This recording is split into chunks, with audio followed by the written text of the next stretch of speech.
প্রাপ্তি কম হোক বা বেশি, তাকদির অনুকূলে থাকুক বা প্রতিকূলে, একজন মুমিনের জন্য আল্লাহর ফয়সালার প্রতি সন্তুষ্ট থাকাই প্রকৃত ঈমানের পরিচয়।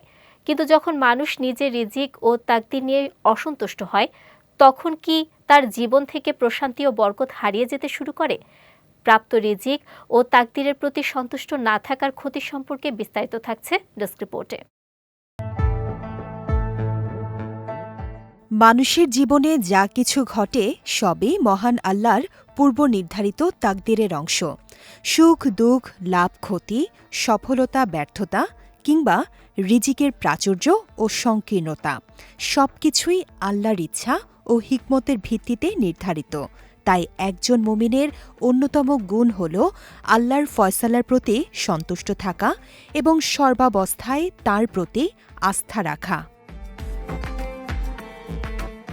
আল্লাহর তাকদীরের প্রতি সন্তুষ্ট থাকার অর্থ এই নয় যে মানুষ কষ্ট অনুভব করবে না বা বিপদকে ভালোবাসবে, বরং এর অর্থ হল বিপদ আপদ বা অপছন্দনীয় কোনো পরিস্থিতি সামনে এলেও অন্তরে অভিযোগ না রাখা এবং বিশ্বাস করা যে আল্লাহ যা কিছু করেছেন তাতে বান্দার জন্য কল্যাণ রয়েছে। কারণ মানুষের জ্ঞান সীমিত হলেও আল্লাহ সবকিছু সম্পর্কে সর্বজ্ঞ। রিজিকের ক্ষেত্রেও একই শিক্ষা প্রযোজ্য।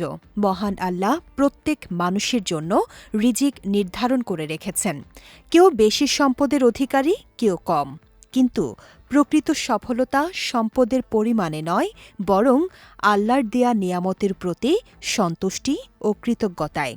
যে ব্যক্তি নিজের প্রাপ্ত রিজিক নিয়ে সন্তুষ্ট থাকে, আল্লাহ তার জীবনে বরকত দান করেন এবং অল্প সম্পদেও সে শান্তি ও তৃপ্তি অনুভব করে। পক্ষান্তরে যে ব্যক্তি সব সময় অসন্তুষ্ট থাকে, অন্যের সম্পদের দিকে তাকিয়ে আফসোস করে এবং নিজের অবস্থাকে অবমূল্যায়ন করে, তার জীবনে অশান্তি বৃদ্ধি পায় এবং বরকত কমে যায়।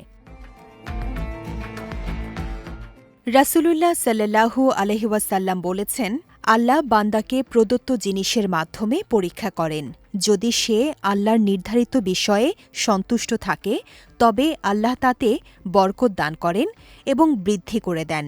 আর যদি অসন্তুষ্ট থাকে, তবে তাতে বরকত দেন না। তাই একজন মুমিনের উচিত তাকদীর ও রিজিকের ব্যাপারে আল্লাহর উপর পূর্ণ ভরসা রাখা, ধৈর্য ধারণ করা এবং সর্বাবস্থায় শুকর আদায় করা।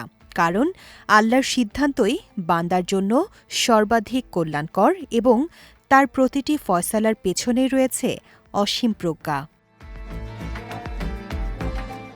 বিজয় টিভি নিউজ ডেস্ক।